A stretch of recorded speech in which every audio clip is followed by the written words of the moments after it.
I 100% blame TikTok for ruining the 4th of July for me. I joined TikTok 4 years ago last month, in June of 2021. And I very quickly discovered that I could follow creators who don't look like me. And I could watch their videos and I could learn things about this country that I had not previously been aware of.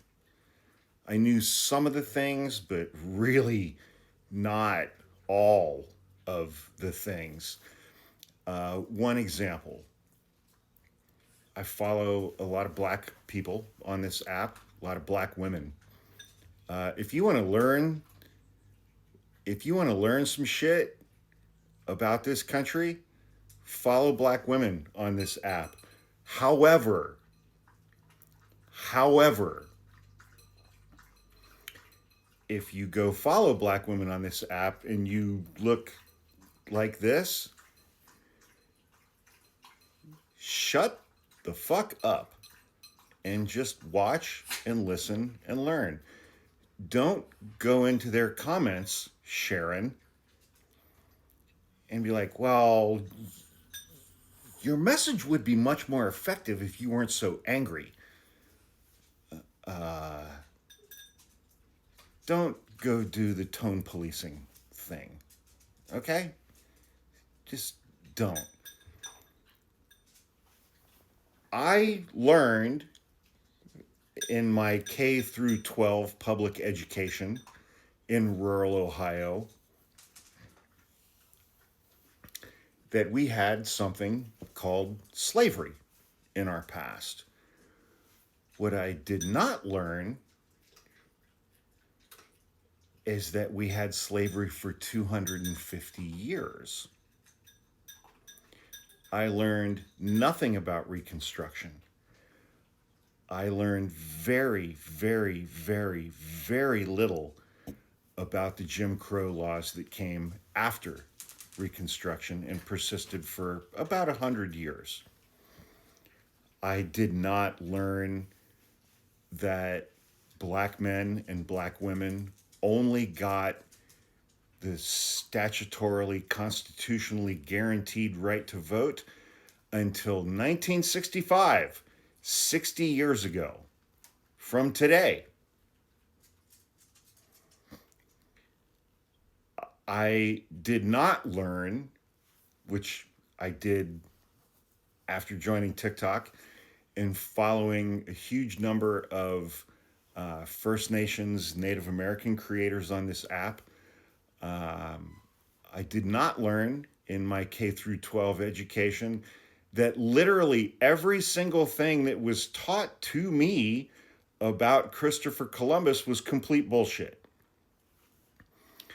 I was not taught that he did not land the Nina, the Pinta, and the Santa Maria. I still remember the names of the fucking boats. He did not land any of those boats on what would become the lower 48 states of the United States of America. And I also did not learn that when he landed in the Bahamas, that the lower 48 states in 1492 were already occupied by 80 million Native Americans, First Nations tribes, and they had incredible systems of self-government already in place. They understood fire management for forests. They had spent centuries, they had been here for 10,000 years, and they had spent centuries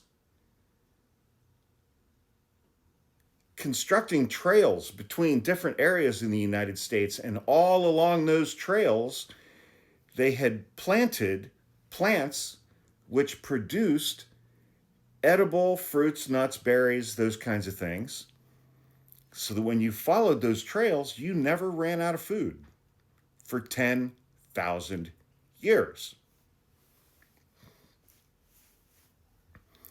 I do remember learning about Susan B. Anthony when I was a kid, and suffragettes, and how hard Susan B. Anthony and her followers fought for women to get the right to vote. And that resulted in a constitutional amendment giving women the right to vote. I was not taught that Susan B. Anthony and her followers fought that hard for white women to get the right to vote. Black women didn't get that same right until 1965 with the Voting Rights Act. I was not taught that Susan B. Anthony was incredibly fucking racist, along with most of her followers. There were so many things that I was not taught.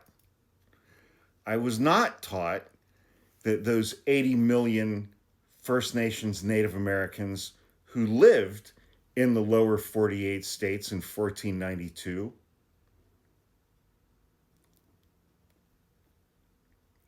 roughly 95% of them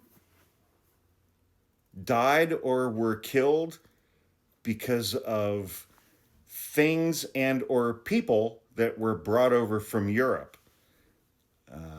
Widespread disease, or the fact that white men spent 300 years, give or take, slaughtering them and stealing their land.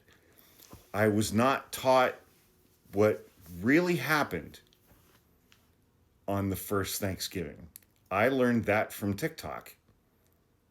And then I did some research and was like, oh shit, that actually happened.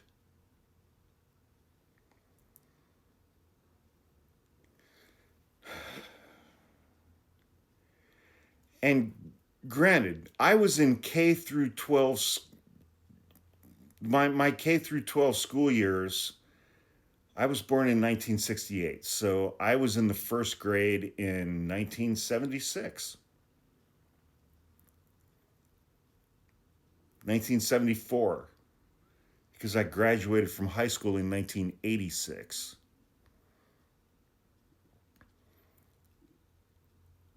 I mean, so 40 to 50 years ago, I was still taught this inaccurate, homogenized, ethnically cleansed version of American history. I was never taught when we would talk about 1776 and the Declaration of Independence and John Hancock and the Constitution and Thomas Jefferson. I was never taught that Thomas Jefferson somehow came to acquire a young black woman named Sally Hemings, who had previously been owned by his stepfather and with whom his stepfather had had children. And then Thomas Jefferson acquired her and owned her and had several children with her who he also owned because he raped her repeatedly and kept her in a small windowless room in Monticello, which is now a national park. I was not taught any of these things. Arguably, our two greatest founding fathers, George Washington, owned more slaves in the 13 colonies than anybody else because he married Martha Washington. And back then, when a man married a woman, all of her property became his, and she owned a tremendous number of slaves. I did not know that Thomas Jefferson was number 2 on the slave ownership list, right behind George Washington. Our two most important founding fathers owned more slaves together than anybody else in the 13 colonies. Never taught that.